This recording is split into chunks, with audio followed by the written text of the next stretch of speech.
Si aujourd'hui tu as envie de réussir, eh ben je pense qu'il faut que tu partages.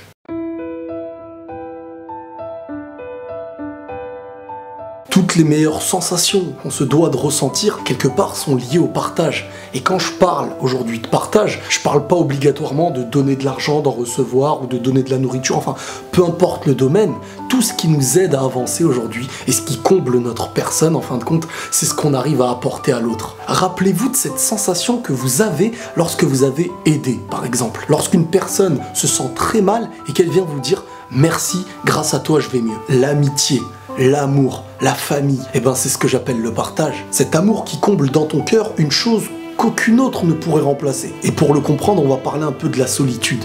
Je parle pas de la solitude qu'on vit un peu tous parfois, un peu isolé, tu regardes ton film, t'as besoin d'être seul. Je parle de cette solitude pas forcément volontaire, cette solitude qui est un bouclier pour beaucoup d'entre nous, cette peur de l'autre et ce manque, en fin de compte, de partage. Que ce soit d'un partage par le cœur, d'un partage par l'amour, par l'amitié, par la famille, ou encore d'un partage qui se veut de l'entraide. Quand ce partage n'existe pas, au fond, tu peux obtenir tout ce que tu veux, la richesse, des millions. Tu seras content au moment où tu obtiens cette richesse, entre guillemets, mais sur le long terme, tu te rends compte que c'est une illusion que tu n'arrives pas à savourer. Car je pense en fin de compte que nous sommes créés avec plusieurs récipients qu'on se doit de combler. On a besoin de rigoler, on a besoin de prendre du plaisir, mais il y a surtout le partage. C'est quoi cette sensation que tu obtiens lorsque tu as partagé avec quelqu'un, lorsque tu lui as donné une chose qu'il ne pouvait pas avoir, par exemple? Et en fin de compte, même si tu lui donnes quelque chose qu'il pouvait avoir, et on le voit aujourd'hui avec, par exemple, les pays très très pauvres, ce sont toujours ceux qui possèdent peu qui arrivent à donner beaucoup. Parce qu'en premier lieu, ils ne sont pas attachés aveuglément aux objets, donc tout ce qu'ils possèdent se doit d'être possédé par ceux qui sont à côté d'eux. Et regardez aujourd'hui les plus riches, peut-être même nous, comme on a du mal ne serait-ce qu'à partager notre propre sandwich grec, par exemple. C'est des détails, mais ça prouve en fin de compte l'humanité.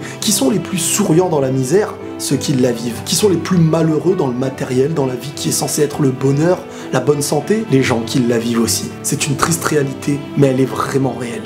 Partagez de ce que vous avez. Que ce soit d'une aide financière à quelqu'un qui peut en avoir besoin, quelque chose qui ne te retire rien et qui t'apporte beaucoup. Mais que ce soit du cœur, d'une parole, peu importe ce que chacun apporte à l'autre.